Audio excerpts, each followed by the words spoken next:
Amin amin ya rabbal alamin. Baik. Pada malam ini kita mempunyai satu, nak dikatakan satu, susah nak sebut ni, satu tajuk yang agak pelik tapi benar, iaitu San Ghetto. Ya dong, betul lah so tadi. Memegar kehidupan sempit. Dan bila saya dengar San Ghetto ni, more kepada orang yang duduk di area-area yang tak berapa selamat. Saya tak pastilah Prof nak membentangkan tentang apa pada hari ni. Dan ghetto ni adalah satu culture yang dekat lah tempat-tempat kebanyakan adalah African American. Saya tak tahulah. Jadi tanpa buang masa, saya menjemput Prof Kamarazi untuk membentangkan tajuk pada malam ini. Tafadhal Maskurah. Ya, terima kasih Haidar. Bismillahirrahmanirrahim. Alhamdulillahirabbil alamin. Wassalatu wassalamu ala asyrafil anbiya'i wal mursalin wa ala alihi wa sahbihi ajma'in. Jadi tajuk malam ini iaitu San Ghetto, ya, memugar kehidupan sempit, ya. Ini tajuk ni yang sebenarnya saya ambil daripada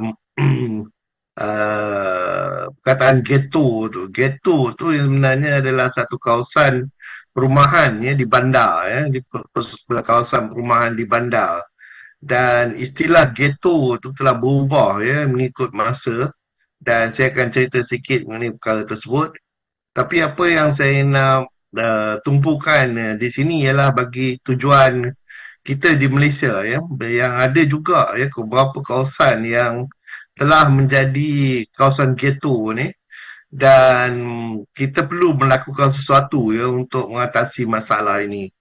Kalaulah kita nak bubuh dia satu topik yang lebih familiar dengan ataupun yang lebih kurang difaham oleh masyarakat kita di Malaysia, ianya adalah menerangkan mengenai bagaimana cara untuk kita mengatasi masalah miskin bandar, ya. Ini adalah miskin bandar.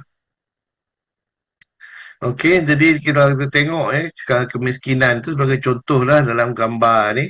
Ini adalah keadaan kemiskinan tersebut, dan ini menunjukkan apa orang kata tidak ada perancangan lah di dalam perumahan, ya, kawasan perumahan tersebut.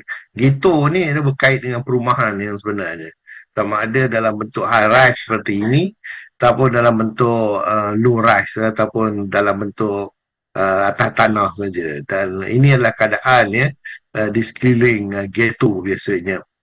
Jadi kita ingin menukarkan keadaan ini, ya, kerana keadaan ini memang tak sesuai untuk kehidupan, ya, sama ada di Malaysia ke ataupun di tempat-tempat lain. Okey, ini adalah buku-buku yang saya ada, dan bagi siapa yang berminat boleh pesanlah di sini dan menghantar bayaran di bank CIMB dan hantar WhatsApp bukti bayaran kepada saya. Okey, sebagaimana biasa, saya juga nak mengatakan, ya, kalau ada beberapa kesilapan yang bertentangan dengan Al-Quran dan Sunnah, maka ikutlah Quran dan Sunnah tersebut dan tinggalkanlah pandangan yang saya berikan. Jadi kita kena faham yang Malaysia, kita mempunyai satu population yang agak besar. Kalau nak ikutkan dalam 2012 kita ada lebih kurang hampir 30 juta orang. Dan umurnya pun juga kita lihat, ya, agak lebih berat kepada orang tua-tua. Dan kita dapati, ya, bahawa ini adalah dia punya keadaan lah semasa sekarang ini. Dan kita dapati juga, ya, semasa kita duduk di Malaysia ni adanya apa yang kita panggil beggars, ya, beggars ni, iaitu peminta sedekah. Jadi mengapakah ini ada, ya? Ini akan berkait dengan apa yang tajuk yang kita nak bentangkan pada hari ini, dan ini adalah beberapa statistik menunjukkan mengenai peminta-peminta sedekah ni. Okey.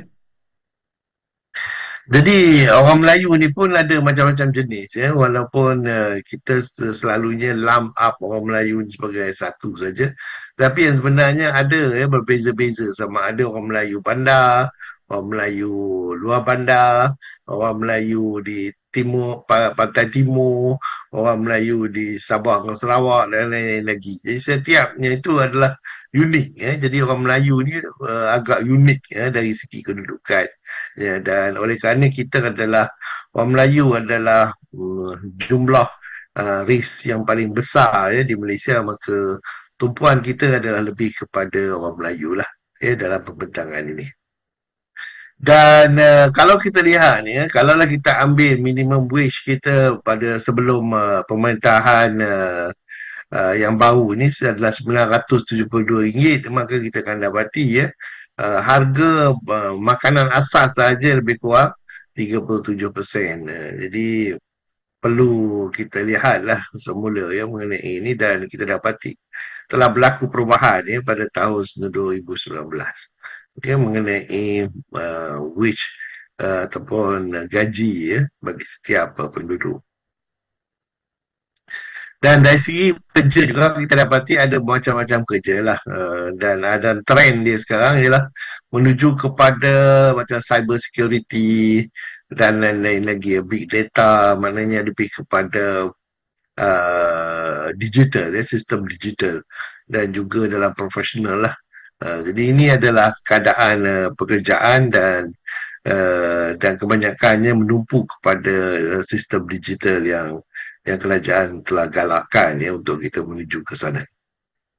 Dan dari segi drug abuse-nya kita juga ada yang mempunyai masalah ini. Ada lebih kurang 129,000 orang ya yang buat drug dan juga abuser ya ataupun jadi addict. Dan daripada jumlah tersebut ya kebanyakannya adalah orang lelaki. Adakah ini berarti orang perempuan tak jadi addict? Kemungkinan besarnya ialah biasanya kalau orang perempuan dia tak melaporkannya. Minta maaf. Dan dari segi ubat-ubatan yang tersalah guna, ini adalah beberapa ubatan dalam kategori tersebut. Excuse. Minta maaf.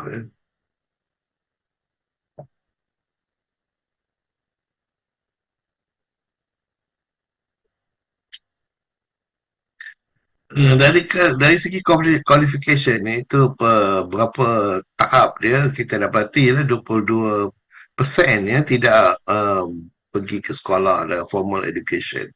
Dari segi yang masuk ke universiti dapat 42%. Kebanyakannya adalah dalam secondary level. Dan kalau kita tengok dari segi penduduk ya, kita adalah penduduk muda lah ya. Dari segi ethnicity-nya sebenarnya kita ketahui Melayu adalah paling banyak dan diikuti oleh bangsa-bangsa lain ya.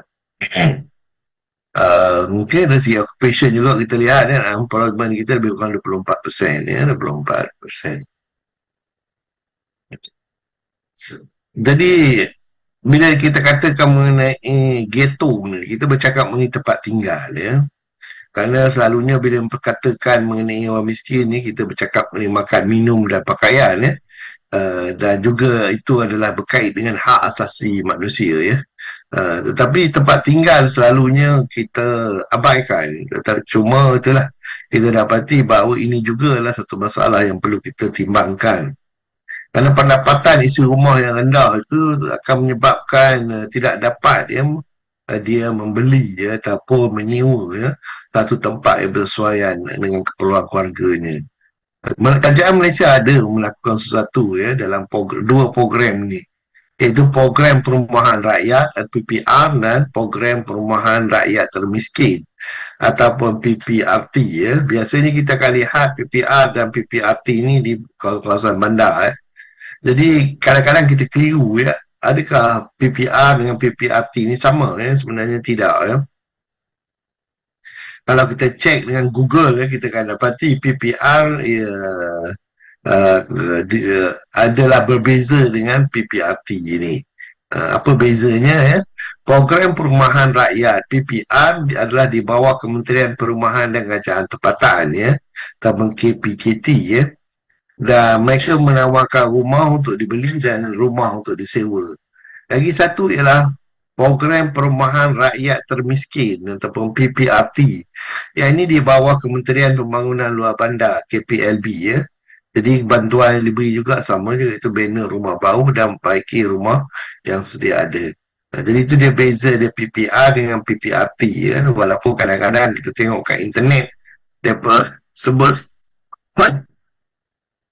maaf, PPR dan PPRT sama ya, tetapi tidak ya.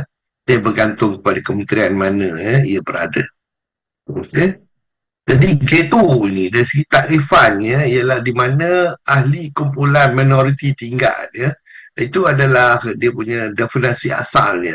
Iaitu di mana ahli kumpulan minoriti tinggal, dan kumpulan ini ada mempunyai tekanan politik, sosial, undang-undang, agama, alam sekitar dan ekonomi ya. Jadi ghetto ni sebenarnya mula-mula digunakan untuk orang Yahudi ya.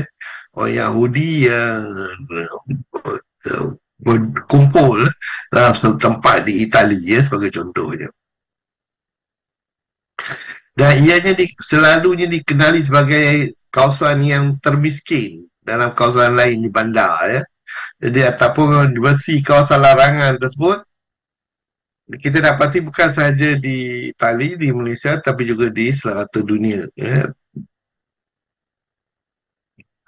Dan pada awal tahun 1908 ni, ghetto ni sebenarnya dinyatakan sebagai kawasan setinggan yang tidak dimandatkan oleh undang-undang. Maknanya dia kawasan bandar yang tidak dimandatkan dalam undang-undang. Dia bukan satu bandar special ya. Dan hanya biasanya ya penduduknya adalah daripada satu bangsa atau satu kaum. Walaupun sebelum itu ghetto ni bukan bermaksud begitu ya. Kalau dulunya bila dikatakan ghetto Venice ialah tempat pedagang yang kaya-kaya ya. Ghetto Venice ya, adalah tempat pedagang yang kaya-kaya. Begitu juga dengan ghetto Warsaw, di mana ianya tempat di mana pejuang ya, penentang semua duduk ya. Harlem adalah ghetto di Amerika Syarikat, di New York, berkaitan dengan sastra dan budaya transformatif dia yang unik ya, Harlem. Rosenville di Chicago dan lain lagi ya, adalah tempat-tempat ghetto kulit hitam yang hilang kebebasan mereka. Jadi ghetto ni kalau kita tengok dari segi penggunaan slang telah kehilangan sepenuhnya rasa pengasingan paksa ya. Maknanya yang dipegang selama berabad-abad, ghetto ni selalu dikatakan ialah kawasan dipaksa. Maknanya orang tu dipaksa duduk di situ. Tapi sekarang ni kita telah menggunakan perkataan ghetto itu bermaksud hanyalah tempat di mana sekumpulan minoriti tinggal. Ya, minoriti tinggal. Okey. Jadi ghetto yang terbesar semasa ini ialah di tebing barat Gaza. Di mana kita dapati ya, ada beberapa kawasan ya di Gaza di mana rejim Israel telah memaksa orang Palestin untuk duduk di situ dan diletakkan satu wall ya, ataupun dinding yang menghalang mereka daripada keluar daripada kawasan itu. So ini adalah satu contoh ghetto yang obvious lah sekarang ni. Dan kalau kita tengok ya bagaimana dalam keadaan dalamnya, dia agak berat lah. Memang tidak sesuai ya untuk manusia hidup ya kalau nak ikutkan. Dan ini telah dinyatakan ya di dalam beberapa news ya bahawa Gaza ini adalah satu ghetto ya. Dan banyak mengatakan ya bahawa Gaza inilah ghetto yang terbesar sekali. Dan banyak juga negara-negara, terutama negara yang bangun ni adalah komplain mengenai perkara ini. Maka macam manakah pada zaman ini ya masih ada ghetto ni ya, dan beberapa negara sedang cuba melakukan sesuatu supaya perkara ini tidak berterusan.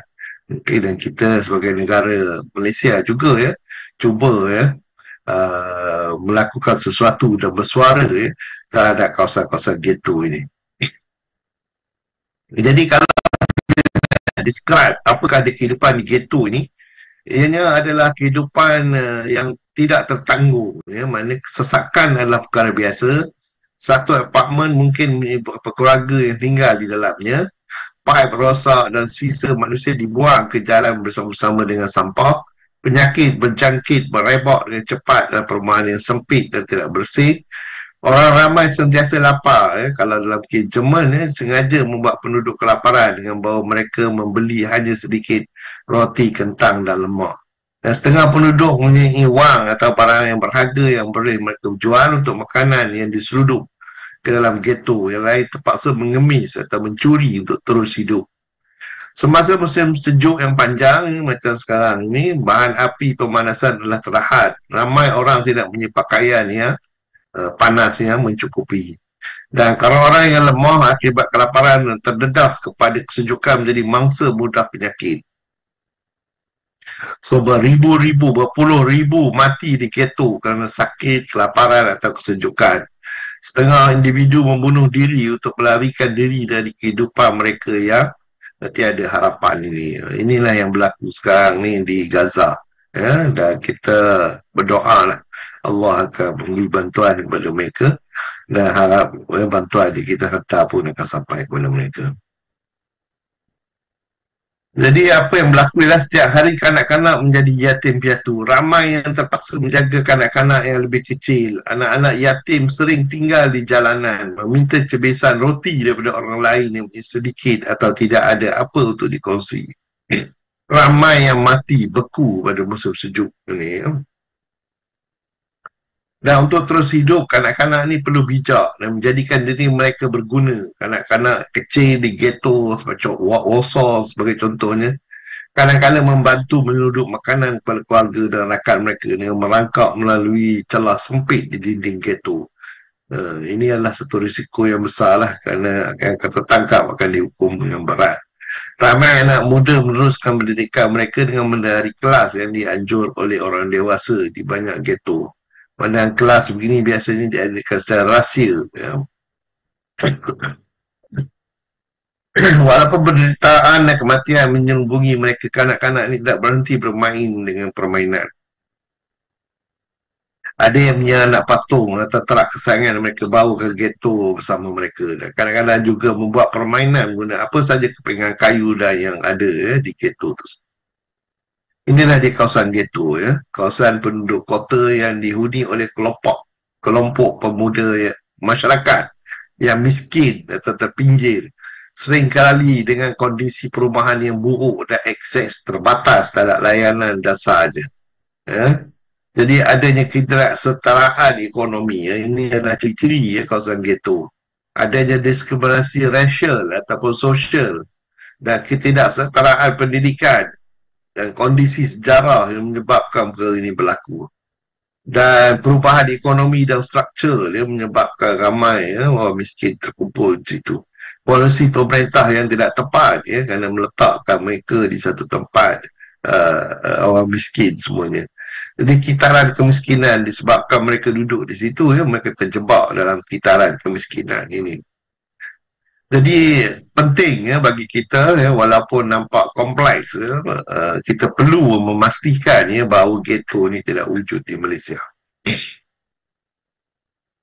Di antara ciri-ciri lain kepadatan penduduk yang tinggi kerana terlampau ramai orang duduk dalam kawasan tersebut infrastruktur yang buruk maknanya air dan api semuanya tidak berjalan dengan baik dan jalan pun rosak.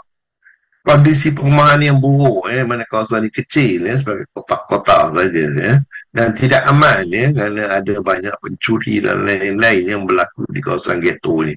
Pengangguran yang tinggi kerana tidak ada pekerjaan mereka terpaksa duduk di situ.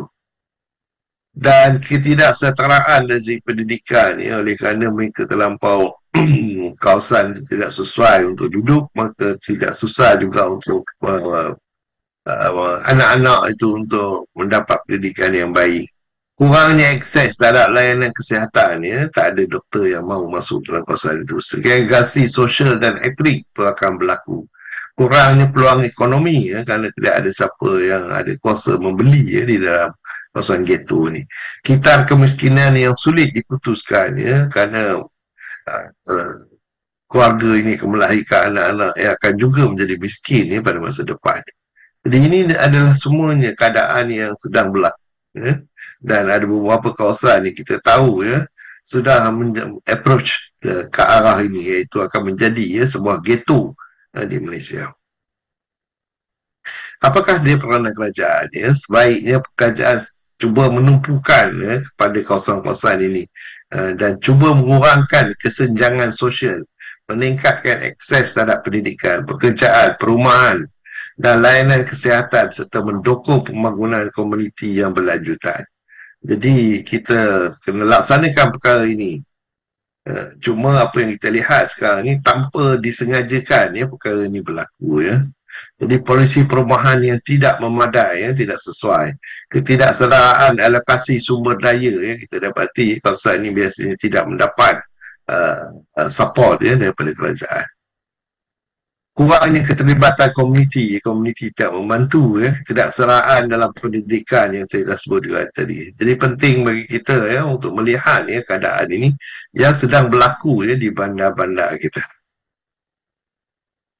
Jadi kalaulah kita nak tengok nak buat satu ringkasan terhadap ghetto di Malaysia ini, kita akan dapati ghetto di Malaysia berpunca daripada dua sebab. Satu adalah berpunca daripada rakyat Malaysia, iaitu yang miskin ataupun di bawah B40, dan mereka ni biasa ditempatkan dalam PPRT dan PPR dan juga oleh belia yang berhijrah ke bandar miskin B40 ni memang telah ada di bandar tetapi ada juga belia daripada luar bandar berhijrah ke bandar. Mereka ini juga kewangan mereka adalah amat lemah dan juga pendatang dua ini juga adalah kesan keselamatan juga bagi kita dari segi Rohingya dan juga Bangladesh daripada Bangladesh yang juga akan menyebabkan masalah keselamatan.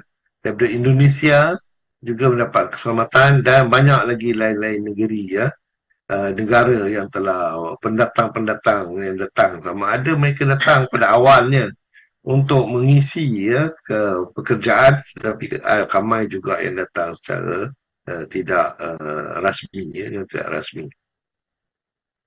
Jadi ghetto ni, penduduk ghetto di Malaysia bergantung ada jenisnya daripada rakyat Malaysia sendiri dan ada juga pendatang luar. Dan komposisinya adalah seperti itu kalau rakyat Malaysia ada dua jenis iaitu miskin B40 dan belia yang berhijrah ke bandar. Pendatang ni ramai daripada negara-negara lain. Dan masalah yang timbul disebabkan oleh kedatangan mereka ni. Jadi kita dapati dari statistik immigration memang berlaku lah di Malaysia ni. Jadi sama ada kalaulah migration itu berlaku di antara state ke state dan juga daripada luar bandar ke bandar. Dan juga ada juga migration yang melalui disebabkan oleh apa yang berlaku di Myanmar di mana state Rohingya mereka datang turun ke bawah ke Malaysia. Walaupun ada barangan jumlah parti yang berada jauh lebih besar bilangan daripada pendatang yang ada yang rasmi. Nisbah mengikut satu kajian ialah seorang warga asing maka ada setiap 10 orang penduduk tempatan di Kuala Lumpur. Ada 1 dan 10 di Kuala Lumpur. Ini kerana Lembah Kelang menawarkan banyak pekerjaan khusus dan ini membawa kepada banyak pendatang asing daripada Indonesia, Nepal, Myanmar dan Bangladesh the last 10 years ini. Jadi kebanjiran ini menyebabkan kadang-kadang penduduk tempatan merasa mereka membina koloni sendiri mana membentuk satu kawasan ghetto yang punya identiti mereka sendiri. Dan bila kerajaan menyerbu kawasan ini, mereka dapati mereka telah membina surau, kedai runcit, restoran dan sekolah. Jadi membuktikan bahawa mereka sudah bertapak lama di Malaysia Dan yang menjadi masalah kadang-kadang ketua koloni itu yang membawa orang warga negara asing ini ke Malaysia. Ini adalah satu masalah yang dihadapi pada masa ini. Jadi kalau kita tengok dalam peta Kuala Lumpur ni, kita dapati lokasi warga asing ada lokasi untuk Bangladesh, orang Indonesia, Myanmar, Nepal, Afrika, Rohingya, China, Pakistan, India, Filipina dan Timur Tengah. Ini adalah kawasan-kawasannya. Dan kita boleh kalau nak pergi tengok ni dia kawasan mengikut warga negara tersebut. Jadi kemasukan pendatang asing tanpa izin ini ataupun parti ini akan menyebabkan penyebaran penyakit berbahaya, masalah setinggan, pengaliran keluar mata wang tempatan, menjejaskan peluang pekerjaan kepada penduduk tempatan, juga meningkatkan kadar jenayah dan masalah sosial. Jadi ada banyak masalah lah. Dan ini adalah current migration ni, kita dapati dia berubah agak cepat itu juga. Okey. Jadi lebih kurang 2.2 juta yang didokumentkan di Malaysia pada tahun 2022. Jadi berapa banyak yang sebenarnya tak didokumen masih kita tak tahulah. Jadi jumlahnya kebanyakannya datang dari Indonesia, Bangladesh, Nepal, Myanmar dan negara yang lain. Kebanyakan bekerja di peladangan, pertanian, perkhidmatan, hotel dan keselamatan dan kerja-kerja domestik. Jadi buruh ini menyumbang utama Malaysia dan juga negara asal kerana mereka ni menghantar balik duit yang mereka perolehi. Jemaah.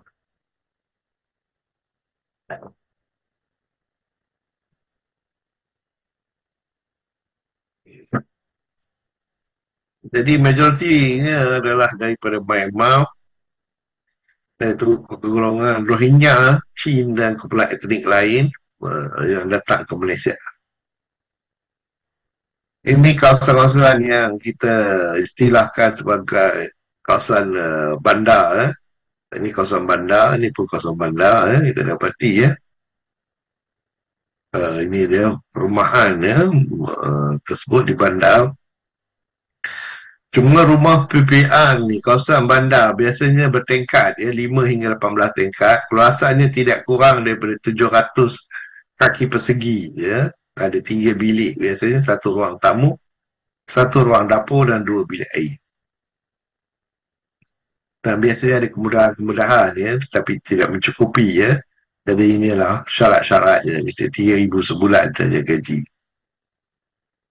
Dan dari segi perumahan perkembangan dasar perumahan kita telah bermula sejak daripada 2012 perumahan mampu milik, perumahan untuk setinggan, perumahan berfokus ke pasaran, perumahan untuk mengatasi masalah kemiskinan, lagi sekali perumahan awal kemerdekaan. Ini daripada sini tahun 1927 sehinggalah perumahan mampu milik sekarang ini. Ini dasar perumahan ini. Kalaulah kita tengok mengenai sektor awam ni, dia berkait dengan kos rendah untuk kumpulan pendapatan rendah. Jadi itu dia campur tangan, dia menyediakan rumah murah sebagai keperluan sosial asas. Dan kita boleh bagi kepada 3 lah sebelum tahun 70 hingga 99, 1990 dan 1990 hingga sekarang. Jadi itulah dia pembahagian dia, kategori-kategori dia. Jadi dasar perumahan ni bergantung. Yang mula-mulanya tujuannya ialah untuk menyediakan perumahan saja. Kemudian kita dapati dalam tahun 1948 hingga 60 untuk orang Cina yang dinamakan Kampung Baru Kampung Baru Cina. Okey, dan seterusnya dijadikan perumahan untuk kediaman jadi setingkat dan kubikel yang sesak. Amanah perumahan tak disediakan untuk jabatan kuasa menumbuh keamanan perumahan untuk menjaga kawasan-kawasan perumahan ini. Pemilik rumah bermula dari 61 hingga 70 rancangan Malaysia pertama juga untuk mengatasi masalah setinggal. Jadi kalau kita tengok skematik penilaian keperluan yang dicadangkan fokus kepada keperluan perumahan, cukup atau tidak, sesuai atau tidak, mampu atau tidak, jadi dia pergi perumahan swasta. Kalau tidak, dia akan pergi sebagai perumahan sektor awam. Jadi kalau kita tengok indeks kemampuan ini, jadi kita dapati pada dasarnya rakyat Malaysia tak sanggup untuk beli rumah. Dan cabaran yang hadapi ialah ketidakmampuan membeli rumah. Harga pasaran ada mismatch dari segi tempat dan kawasan.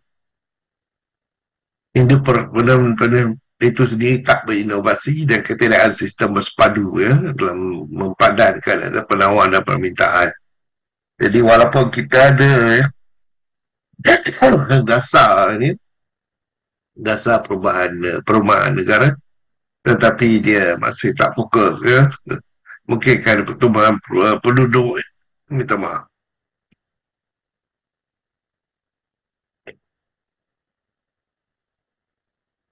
Mungkin kerana pertumbuhan penduduk yang agak cepat ya.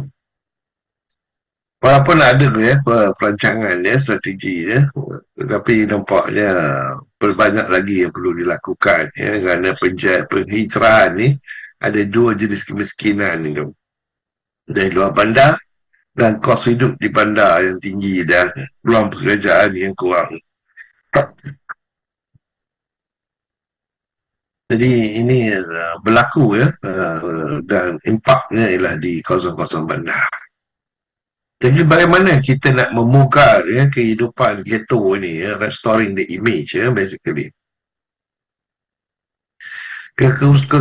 Kesan kekurangan keadilan pengagihan pendapat yang tak sama ya, di antara bandar dengan bandar ni perlu kita ambil kira dan tengok. Kerana ini akan menyebabkan banyak masalah yang lain ya. Walaupun nampak macam orang miskin itu buruk tetapi orang kaya juga akan mengalami ya masalahnya. Jadi mengatasi masalah ini ya, digalakkan ya, untuk berlaku keadilan ya, dan keadilan pengagihan kekayaan dan sumber yang sama ya, dalam Al-Quran dinyatakan mengenai perkara ini. Islam tidak menentang mencari kekayaan ya, tetapi apa yang diminta ialah kita membantu satu sama lain. Jadi ini adalah penting ya dalam kehidupan kita sebagai orang Islam. Dan kita juga tidak menentang, Islam menentang diskriminasi ya, disebabkan oleh bangsa dan lain-lain. Sikap tidak bertoleransi dan ketidakadilan ya, di tempat kerja ya, semua adalah sama ya. Siapa yang bekerja dia akan mendapat apa hasilnya. Jadi dalam Islam, kekayaan tidak digunakan untuk menunjukkan kualiti hidup seorang, tapi sama ada dia miskin atau kaya. Sebaliknya, Islam taraf seorang adalah berdasarkan pada takwa. Jadi kita kena sama rata dalam hal ini. Okey. Perkara yang dilarang dalam pembangunan sumber ialah riba, karar, khimar, niaga depan, rasuah pendudukan dan lain-lain. Ini semua ini ya tidak digalakkan ya dalam kita membangunkan sumber. Jadi sumber barangan yang sah ni adalah mengikut syarak ya, mesti ada pampasan dan ihsan ya dalam kedua-dua jenis akad ya bila kita melakukan. Jadi bila kontrak ini dilakukan dengan betul ya, maka kita akan dapati ya masalah yang dihadapi dalam ghetto ini mungkin akan mendapat diakhiri. Dan penggunaan istilah zakat juga adalah penting, kerana kita kena ingat ya, dalam Islam harta adalah bukan ownership mutlak ya, seseorang ya, tetapi dipinjam kepada seseorang itu. Jadi ini perbezaan ya, antara kapitalisme dan sosialisme ya. Manusia bukan pemilik mutlak. Kegiatan ekonomi tidak dipandu oleh kepentingan diri. Aspek keagamaan dalam pendapatan berbelanja adalah sama pentingnya. Jadi inilah dinamakan Islam falah ya, iaitu kesejahteraan rohani, moral dan sosioekonomi. Ya, ini yang kita hendak sama ada di pangkat mikro ataupun makro. Ya, perkara ini perlu dilaksanakan. Dan perbezaan utama antara ekonomi Islam dan semua yang materialis adalah pemerolehan ekonomi tidak dilihat sebagai akhir kehidupan manusia ya. Itu bukannya tujuan kita untuk hidup. Jadi kita mesti ada pengagihan sumber dan bukannya pengeluaran. Ya, keperluan asas sepertinya perlu dah kita sampaikan ya kepada semua orang, supaya mereka mempunyai dan mempunyai hak yang sama untuk semua sumber ini. So dalam Islam ni kita ada apa yang kita panggil sebagai maqasid syariah. Itu menceritakan kepada kita ya kepentingan ya mengapa hukum itu dilaksanakan, dan kita boleh bagikan pada beberapa perkara ya. Daruriyah Kamsa yang paling famous sekali, iaitu tujuan syariat itu ada 5, iaitu menjaga agama, nyawa, akal, keturunan dan harta mereka. Jadi berdasarkan kepada definisi ini, maka maqasid itu berbentuk jamak, ya, maksad, ya. Dan dia menuju ke satu arah. Mengkata syariah ialah mata air menjadi sumber minuman. Dia fokus kepada setiap apa yang kita lakukan. Jadi setiap maqasid ataupun masalah dalam kes ini adalah bermaksud yang sama. Dan al-masalah al-musalah dalam usul al-fiqh, kita nak sebutkannya sebagai satu tarifan. Jadi kita perlu yang menguasai maqasid syariah ni. Kerana kalau tidak, ya, kita sangat susah, ya, untuk menentukan dari segi fiqh, perkara tersebut, fiqh muamalatnya di sini. Jadi parameter dan penanda aras itu perlu ada. Jadi apa yang kita lihat, ya, kita ada taksiniyat, hajiat dan darurah. Ya, dan daripada sinilah kita boleh menentukan syariat, ya, Islam itu sendiri. Daruriah ialah kemaslahatan yang kepadanya bersandar kehidupan manusia dari eksistensi masyarakat. Jika kemaslahan ini tidak akan ada, maka tidak stabil. Al-hajiat pula perkara-perkara yang diperlukan manusia untuk menghilang kesulitan. Jadi kalau tidak wujud, tidak akan merasa, ya, masalah dalam kehidupan. Taksiniah ialah sesuatu yang menjadi hidup manusia lebih pantas dan beradab. Jika tidak ada, maka tidak akan merosakkan tatapan hidup serta tidak menyulitkan. So itu yang dimasukkan, ya, maqasid syariah itu akhirnya ialah taksiniah yang paling atas sekali, kemudian hajiat dan darurah. Darurah mesti, ya, kita dapat, dia semua orang mesti ada. Ini kalau kita tengok pecahan tersebut, dan keturunan, harta, akal, jiwa dan agama. Okey. Dan ini pembahagiannya daruriyah atau hajiat dan taksiniah. Jadi perutan parti itu menghasil syariahnya adalah perlu kita faham, ya. Kita daruriyah is always yang utama, kemudian hajiat dan juga yang seterusnya. Okey. Dan kita lihat satu contoh, ya, kalaulah kita nak buat, ya, kerana pendidikan adalah satu perkara yang pertama, ialah apa yang dilakukan oleh apa yang kita panggil sebagai adab youth garage, ya, di Selangor. Dalam ini mereka telah menyediakan ruang selamat-selamat, ya, di dalam kawasan PPRT, ya, untuk pelajar-pelajar ni dapat mengulang kaji, ya, dan pekerja belia ni dapat duduk secara formal, ya, dan berbincang, dan pembelajaran yang tidak formal juga di tempat itu. Jadi ini satu konsep yang amat baik, yang perlu dilaksanakan. Dan tagline dia ialah every single person has the power to change the world and help people. Ini adab youth garage. Jadi ini dalam bahasa Inggerisnya safe space, youth workers and informal learning. Jadi ada 3 konsep yang digunakan oleh adab youth garage ni. Ini gambar-gambar contohnya. Jadi banyaklah yang mereka telah laksanakan di bandar. Dan lagi satu konsep yang dijalankan oleh kerajaan federal ialah Federal Land Development Authority atau FELDA, di mana berkunci, ya, pemukiman dan pembangunan tanah, pertanian, pemberdayaan dan ekonomi, partisipasi masyarakat, pemilikan bersama dan diversifikasi ekonomi. Ini sebagai contoh, ya, maklumat asas wilayah ni. Basically tujuan ni ialah pengentasan kemiskinan untuk mengatasi kemiskinan. Jadi satu program yang terkenal yang banyak negara-negara telah cuba mengikuti ni. Dan inilah hasil-hasil contoh, ya, bagi Felda. Dan ini saya tak langsung, ya, memberikan, ya, kalau kita lihat, ya, ada 3 asas ini. Jadi lokasi, tambah kawasan dan penduduk, sediakan sumber sara hidup baru, perumahan dan kerja yang selesa. Ini dia. Semuanya dibuat dalam satu tempat, ya. Okey.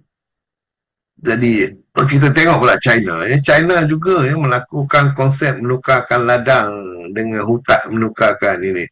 Jadi bijian untuk hijau, ya. Jadi apa yang mereka lakukan ialah mereka berbalik kepada sistem koperasi dalam sektor koperasi ni mereka menukarkan kawasan-kawasan tertentu untuk dijadikan kawasan untuk menanam makanan ni, mereka jual makanan bagi contoh ini apa yang mereka telah lakukan satu sistem dan berlatar belakangkan pertanian dan berdasarkan keputusan yang diambil maka mereka tentukan apakah kawasan-kawasan tanah yang perlu disanakan dan daripada situ mereka mendapat hasil daripada usaha yang mereka lakukan itu secara berkelompok dalam satu koperasi.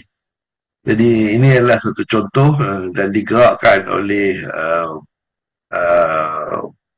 Presiden China dan memanglah ramai yang telah melihat bagaimana China berubah dari sebuah negara yang miskin kepada sebuah negara yang kaya Xi Jinping Presiden China yang membawa ini. Jadi apa yang dilakukan ialah mereka dapati mereka bertambah lebih banyak 50% daripada 400 juta tan setahun kepada 600 juta tan setahun dengan bekerjasama dan bantuan daripada kerajaan secara tak langsung subsidi daripada kerajaan. Jadi ini adalah satu konsep yang agak interesting lah yang menggunakan koperasi dan koperasi itu dibantu oleh kerajaan. Jadi berdasarkan koperasi itu mereka telah percaya memberi makanan kepada rakyat yang termiskin dan juga mengeksport keluar jadi inilah dia satu keunikan yang telah dijalankan oleh China. Okey, dan mereka tambahkan lagi iaitu dengan membantu dari segi masalah-masalah dengan menggunakan teknologi yang terbaru kali.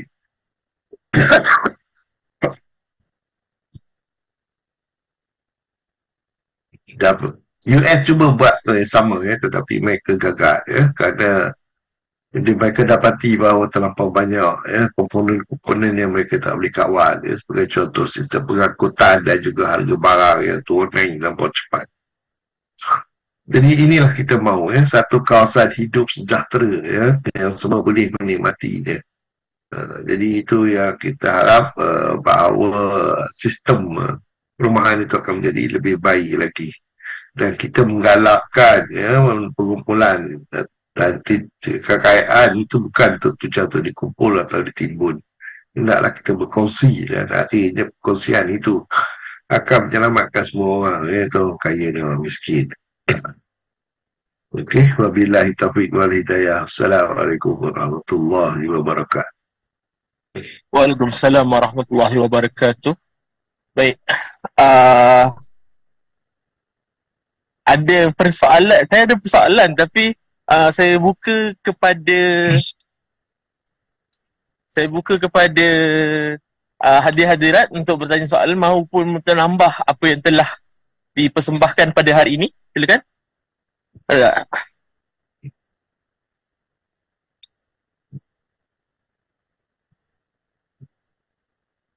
Kalau begitu, okey. Prof, saya ada persoalan. Persoalan saya berbunyi begini. Prof pernah pergi ni tak? Pasar Borong Selayar tak, Prof? Pernah. Dan Prof nampak kan macam mana dia punya do'ef lah. Dia orang punya penempatan kepada pekerja-pekerja kat situ akan jadi satu masalah dan dia sampai sekarang dia tu jadi masalah. Apatah lagi di kawasan yang maju seperti KL juga ada penempatan bagi yang warga asing dan sebagainya. Persoalan saya, bagaimana nak memulihkan keadaan tempat tu walaupun dia ada pendapatan warga asing tapi macam nak pulihkan tempat tu lebih baik, nampak lebih cantik. Sebab kadang-kadang warga asing ni tak kisah pun duduk macam mana, asalkan dia ada rumah, dia duduk kat situ. Macam mana, Prof? Okey, itu satu soalan yang baik lah. Yang sebenarnya itulah dia soal perkara yang saya ingin bawakan di dalam topik hari ini. Actually, salah satu punca saya menulis ini ialah bila saya pergi ke Selayang lah. Dan saya lihat keadaan penduduk di situ dan amat menyedihkan lah. Dan bila saya tengok kat situ dan teringat semasa saya pergi ke New York dan juga Chicago saya dapati perkara yang sama memang berlaku. Dan ini malang ya bagi kita ya, kerana kita boleh buat lagi baik daripada itu. Mengapa kita biar keadaan tersebut ya? Kalau tengok dari segi design ya, kawasan Selayang tersebut, jalannya kecil, tak seharusnya sekecil itu. Dia sepatutnya di antara satu bangunan dengan satu bangunan lain dia mesti lebih lebar lagi ya. Saya tunjukkan gambar di mana keadaan tersebut. Walhal kita ada sistem perumahan. Jadi mengapakah sistem perumahan tersebut dibiarkan ya dalam keadaan seperti itu? Dan perkara yang kedua ialah saya dapati juga di sana selain daripada sistem perumahan dia tak bagus, kita tengok juga dari segi sistem sampah dia ya, kutipan sampah dia apa semua kita dapati juga tidak berlaku dengan sepatutnya. Jadi perkara-perkara ini kalau kita nak tengok adalah human factor saja. Jadi kalaulah ada seorang pemimpin ya, yang mungkin turun kat sana dan cuba perbaiki, saya ingat boleh diperbaiki, maka kita akan dapati tempat itu akan menjadi lebih baik lagi. Dan ini adalah satu perkara yang perlu political will ya, sebenarnya. Dan itu dekat Selayang tu pasal semua orang senang nak tengok, saya nak pergi ke pasar situ. Tetapi ada lagi kawasan-kawasan lain ya, kalau kita pergi tengok sebagai contoh, siapa yang pernah pergi ke Sentul pun ada juga kawasan seperti ini. Dan juga di tempat-tempat lagi saya dah senaraikan ya, dalam peta tu, kalau baca peta tu saya sengaja tak nak letak peta tu lama-lama, saya takut nanti kan ada repercussion ya. Dalam peta yang saya tunjukkan itu memang jelas ya, kawasan-kawasan di mana saya belum tunjuk lagi yang Penang punya. Kat Penang pun sama juga perkara yang sama. Jadi bila saya tengok perkara ni sedih saya ya, kerana kita sebagai sebuah negara, kita negara yang kaya ya, sebenarnya. Dan kita juga ada contoh yang baik, sebagai contoh yang macam Felda dah buat, and then dan juga Abim sendiri telah buat, iaitu garaj itu itu semua benda-benda walaupun nampak kecil tetapi dia akan membantu kita. At the end of the day, kita tak nak nanti ini akan menjadi punca keselamatan.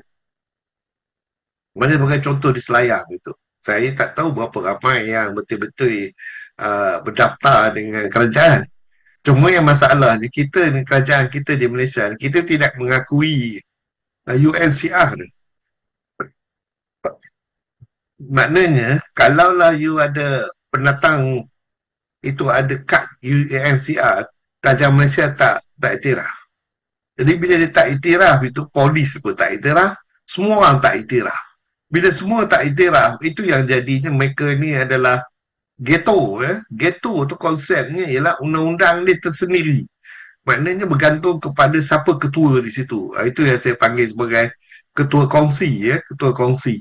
Dia akan jadi ketua. Dan jadi yang malang selalunya ketua kongsi ni yang pula bawa pula orang luar yang tidak berdaftar dengan kerajaan. Jadi ini semua ni menimbulkan banyak masalah. Bagi saya kita perlu ada somebody yang strong untuk turun ke kawasan itu. Yang sebenarnya ini adalah tanggungjawab ahli parlimen, ahli Dewan Rakyat kawasan itu. Ya, mereka perlu melakukan sesuatu ni, perkara ni. Tak bolehlah biar-biar aja. Okay. So saya rasa ini tanggungjawab orang, tanggungjawab pemimpin ya. Ini bukannya tanggungjawab rakyat ya. Rakyat tak boleh buat apa sebenarnya. Kita ni yang sebagai NGO yang melihat daripada luar, memang kita nampak perkara ini. Tetapi kalaulah tak ada political will ya, tidak akan berlaku apa-apa. Wallahu a'lam. Wallahualam. Baik, saya buka sekali lagi. Jikalau hadir dan hadirat mahu bertanya soalan maupun menambah pada tajuk kita yang ialah betul-betul memang menampak lah, sebab saya duduk Selayang ni memang banyak masalah tu. Dan macam Prof cakap, patutnya wakil rakyat ataupun pembesar orang yang datang sini, yang diberi pangkat, diberi jawatan untuk menjaga kawasan Selayang ni pun patutnya buat kerja. Tapi yang saya nampak dia cuma dia buat pembangunan, buat bangunan baru untuk orang Melayu. Tak tahulah tu bangunan baru untuk orang Melayu ke, perumahan baru ke mungkin. Tapi perumahan tu ada dibina dipecahkan pasar, dia buat perumahan baru, tapi masalah-masalah masih lagi tak tak selesai. Jadi tak tahulah macam kita nak tengok tackle dari mana. Tapi yelah, ada tak lagi siapa yang di dalam ini, di dalam majlis ini mahu bertanya, mahu menambah ataupun mahu kritik? Mungkin boleh, silakan. Ada tak?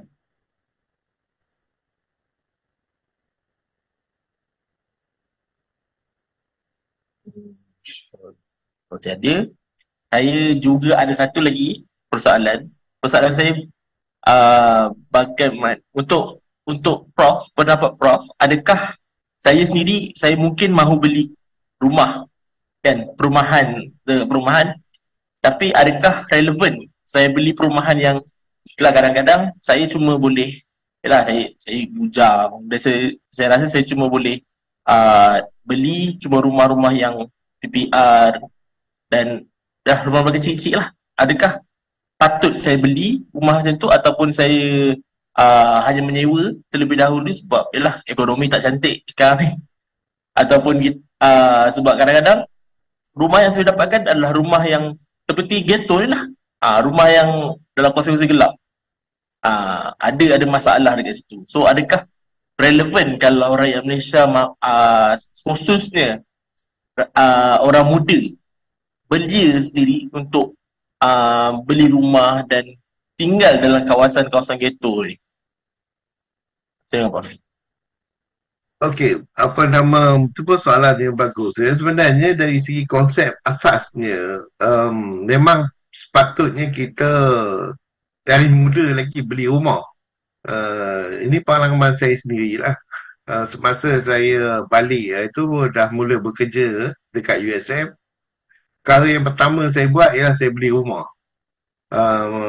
Dan saya dapati ya, rumah saya sekarang ni dah value dia tinggi ya. Satu perkara yang dengan uniknya rumah ni, dia tak pernah turun. Tetapi ada satu lagi yang saya beli juga, kereta saya makin lama tahun makin turun harga. Jadi saya suggest ya, kalaulah ada rumah yang sesuai, tetapi macam saya katakan tadilah, janganlah beli dekat ghetto. Masalahnya ghetto ni, dia punya image dia adalah terlampau negatif. Kalaulah apa nama, kita decide nak beli kat ghetto, saya suggest masuk dalam apa nama, pilihan raya nanti menang kawasan tu dan buat perubahan. Kerana kalau tak dibuat perubahan ni, kawasan ghetto ni dia bukan saja dari segi apa orang kata perumahan itu tak sesuai, dia dari segi kutipan sampah dia pun tak ada, dari segi kepolisan ni pun tak ada, dari segi terlampau banyak senarai ya. Kalau saya nak senarai pun saya naik itu kecewa saya. Cuma itulah ya, perkara ini masih banyak ya, perkara yang perlu dilaksanakan ya. Kalau kita tengok ya, kita ada dua kementerian yang diletakkan untuk tujuan ini. Kementerian luar bandar, tapi masalah je dalam bandar. Jadi macam mana dia nak kerja?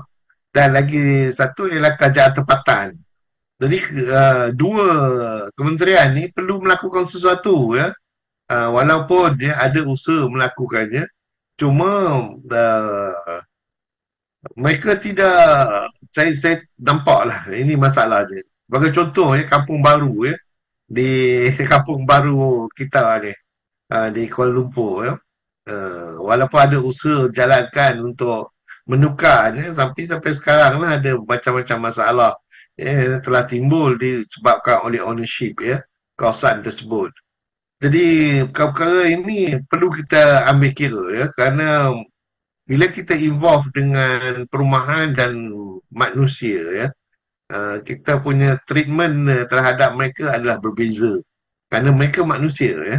Jadi kita kena buat satu usaha yang lain ya.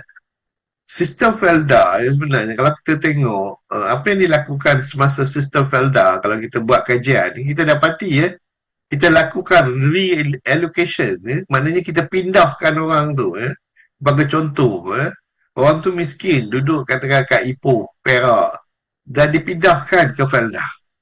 Maknanya ada orang-orang miskin ni diidentify kan siapa dia, dan kemudian mereka diberi tawaran untuk pergi untuk join Felda bagi contoh.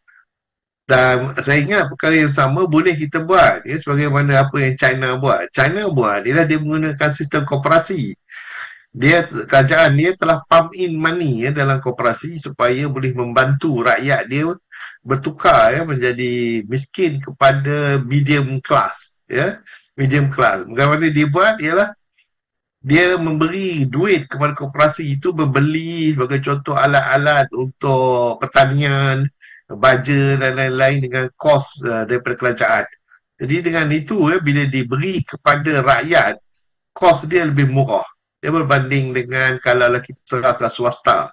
Di Amerika, mereka melakukan dengan menggunakan swasta. Bila mereka menggunakan swasta, biasalah swasta ni dia nak cepat kaya. Dia tak penting sama ada dia berjaya ke tak projek dia.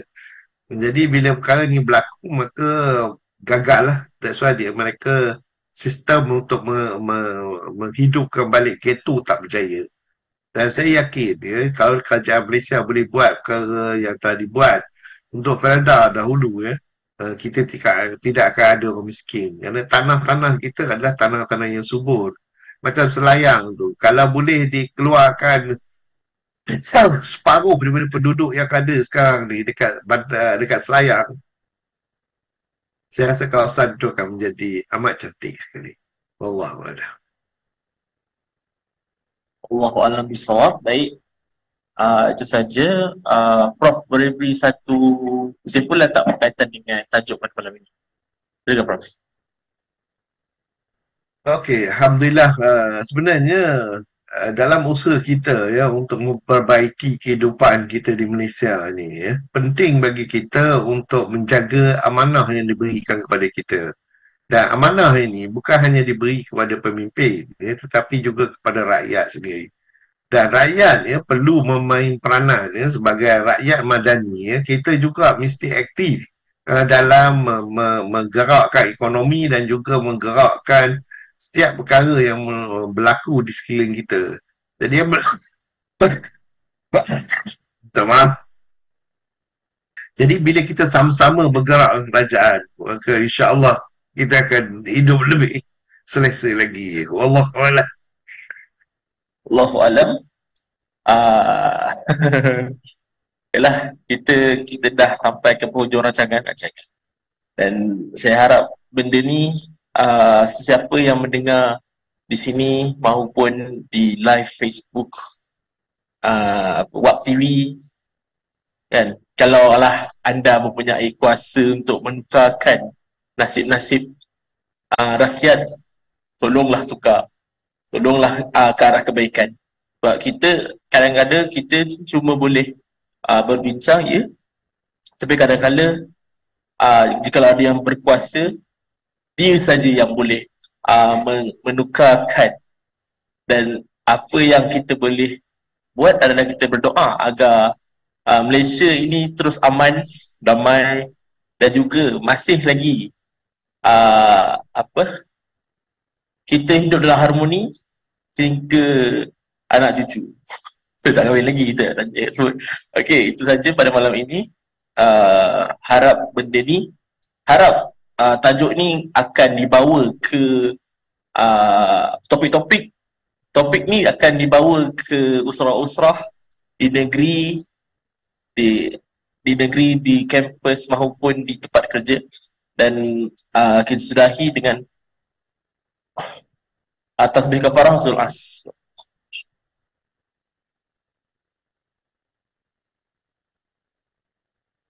Allahu'alam. Assalamualaikum warahmatullahi wabarakatuh. Dan jumpa minggu depan. Waalaikumsalam warahmatullahi wabarakatuh. Terima kasih Prof. Terima kasih Haidar. Terima kasih.